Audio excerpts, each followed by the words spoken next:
ओम अन्नपूर्णे सदापूर्णे शंकर प्राणवल्लभे ज्ञानवैराग्य सिद्धर्थं भिक्षां देहि च पार्वती माता च पार्वती देवी पिता देवो महेश्वरः बान्धवाश्च भक्ताश्च स्वदेशो भुवनत्रयं चतुरस्त्रमण्डलं कृत्वा तदुपरि नैवेद्यपात्रं निधाय गायत्रीमन्त्रेण पात्रान् सम्प्रोक्ष धेनवाः अमृतीकृत्य कृतन्त्वा सत्येन परिषिञ्चामि नैवेद्यं निवेदयामि।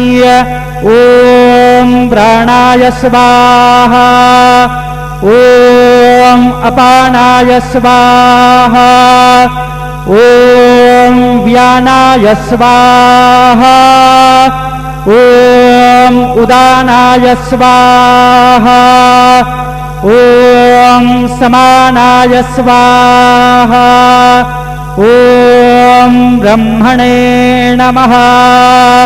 नैवेद्यमध्ये पानीयं समर्पयामि पुनर्नैवेद्यं निवेदयामि।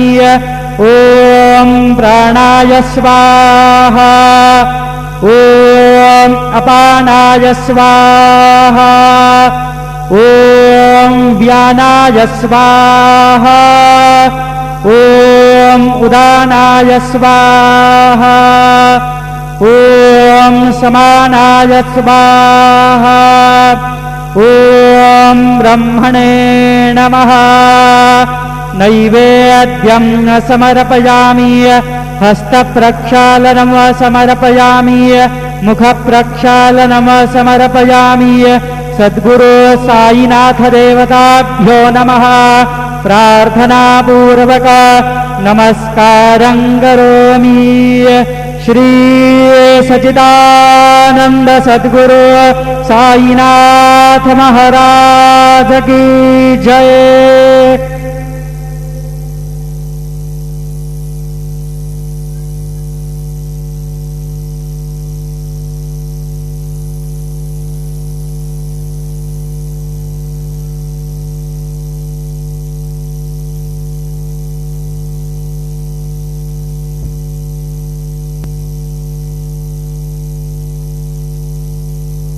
ओम साईराम। सर्व साई भक्तांना कळविण्यात येते की श्रींचे दर्शनानंतर उदीप्रसाद काउंटर जवळ श्रींचे महाप्रसाद भोजनाकरिता टोकन म्हणजेच कुपन देण्यात येणार आहे। तरी सर्व श्री साई भक्तांनी सदर टोकन किंवा कुपन घेऊनच श्रींचे महाप्रसाद भोजनाकरिता श्री साई प्रसादालयात जाण्याचे करावे ही नम्र विनंती।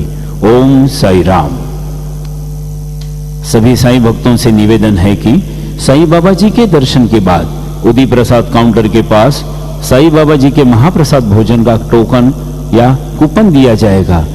सभी साई भक्तों से निवेदन है कि यह टोकन